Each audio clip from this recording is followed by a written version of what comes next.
Hello, welcome back. It's time to introduce our last guest for this afternoon, McCannon. Hello, thanks for inviting me. You were playing Cottage by the Sea before the break, weren't you? That's from your forthcoming CD? Yes, that's right. And intriguingly, your very first novel. Would you like to tell us a little bit about it? Perhaps read the back cover blurb? Actually, no, perhaps I read it. Do you mind? Oh, sure. London 1989, on the verge of musical recognition, tragedy tears Robert Aitken's world apart.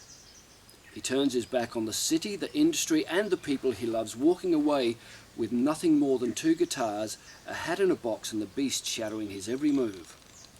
Over 20 years later, 2 ex-London music lovers relocate to Australia, and in an unlikely quirk of fate stumble upon a man bearing a nagging resemblance to the one who had vanished from London all those years ago, now performing to a few indifferent locals in a ramshackle pub in Tasmania's northwest. A bitter recluse, scarred by unceasing guilt and stalked by his unwanted companion, Robert Aitken is compelled to relive the events he has chosen to forget in the hope that he can at last make peace with himself. It sounds fantastic. Now these are of course just mocks. Yes, the novel is still being edited and we're in the studio recording the songs, which is why you were here today, isn't it? I'm hoping to attract some interest and it would be nice to get some help funding the project. Tell us more. Robert is a musician, and while he's decided to turn his back on society, that hasn't stopped him from writing music. In fact, it's the only way that he can deal with past events, while he both mentally and physically hovers on the very fringes of society. That's right. And the lyrics to Robert's songs are in this book.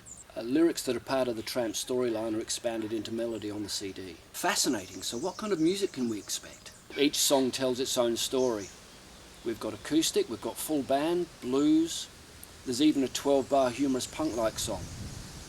I've taken the liberty of actually applying a string section to a couple of Robert's songs. Taken the liberty? You make it sound like Robert's a real person and the songs are his and not yours. Perhaps he is and perhaps they are. I love it.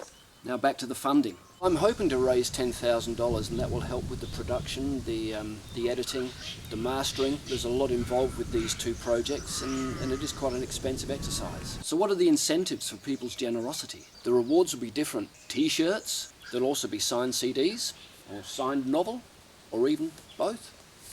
Anything else? There'll also be prints of an illustration. But wait, there's more. I'll be doing special recordings of a couple of the tracks from the CD, but they'll be different to the ones that are on the CD, and they'll only be made available to those people that have donated. Well, sounds to me like there might be a stage play in the air. Yes, there is. There's actually a script in development at the moment, but that's not going to be part of this drive because it's probably a few months down the track. How can those that are interested learn more?